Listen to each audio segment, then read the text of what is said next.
महारानी को स्वस्थ होते हुए देखा तो प्रश्न कर दिया श्री सूत जी महाराज से। बोले कि प्रभु ये बताइए, आपने भक्ति को तो स्वस्थ कर दिया, लेकिन कलयुग में प्राणी ना तो कोई पाप ना तो कोई पुण्य करेगा और ना धर्म कर्म करेगा, तो क्या इस मंगलमयी भागवत कथा में इतनी सामर्थ्य है कि जिसने जीवन पर्यंत कोई भी जो है पुण्य ना किया हो, जीवन पर्यंत पाप ही पाप किए हो, तो क्या ऐसी सामर्थ्यवान शक्ति है इस कथा में कि जो पितृ को मोक्ष करा सके? अगर कोई पितृ प्रेत योनि में पड़ा हो, जीवन में कभी कोई भी सत्कर्म ना किया हो, कहीं परमात्मा का नाम ना किया लिया हो और हमेशा कुकर्म में लगा रहा हो, तो क्या ऐसा सामर्थ्यवान है ये कथा जिसको मोक्ष प्राप्ति हो जाए? जब श्री सूत जी महाराज ने ये मंगलमयी प्रश्न सुना तो बड़े प्रसन्न हो गए।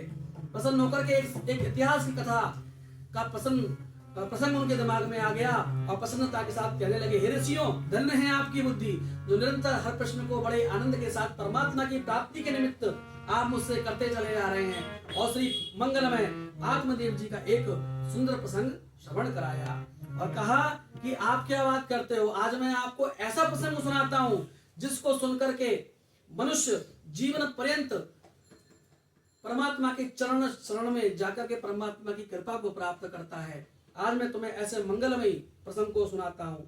श्री सूत जी महाराज कहते हैं कि तुंगभद्रा तटे पूर्व भूत पतनामुत्तमम् यत्र वर्णा सुधर्मेण सत्य कर्म तत्परः आत्मदेवा पुरे तस्मिन् सर्ववेदा विशारदा सो तस्मा सुनिष्णातो द्वितीय एवं भास्करः।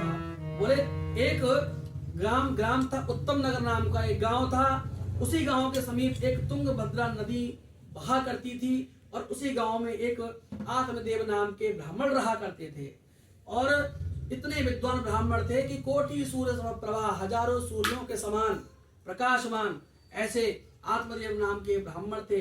लेकिन सब कुछ था उनके यहाँ पे, धन था, वैभव था, सब कुछ था, लेकिन अगर नहीं था तो सिर्फ संतान नहीं थी। और देखिए एक बात और, लोग कहते हैं संतान होने से हमारा नाम चलता है, संतान से कभी नाम नहीं चलता। नाम हमारा कर्मों के द्वारा चलता है। अगर संतान से नाम चलता तो आज मीराबाई की भी कोई संतान होती, मीराबाई को संतान के नाम से जाना जाता, ध्रुव जी को जाना जाता, प्रहलाद जी को जाना जाता। लेकिन इन लोगों को आज क्यों जानते हैं? बोले साहब इनके कर्म थे, तो कर्म से ही नाम चलता है। कर्मण्येवाधिकारस्ते मा फलेषु कदाचन, कर्म करिए लेकिन फल की चिंता मत करिए। लेकिन एक बात और भी है, एक संतान उनको भी मिली थी जिन पे महाभारत हुआ था, आप समझिए। और देखिए जब संतान मिलती है ना तो जरूरी नहीं है संतान हमारा कल्याण ही करेगी। और गोस्वामी तुलसीदास जी कहते हैं, जाको प्रभु दारुण दुख दे, जाको प्रभु दारुण दुख दे, ताकि मति हरे, जाको प्रभु दारुण दुख दे, जाको प्रभु दारुण दुख दे,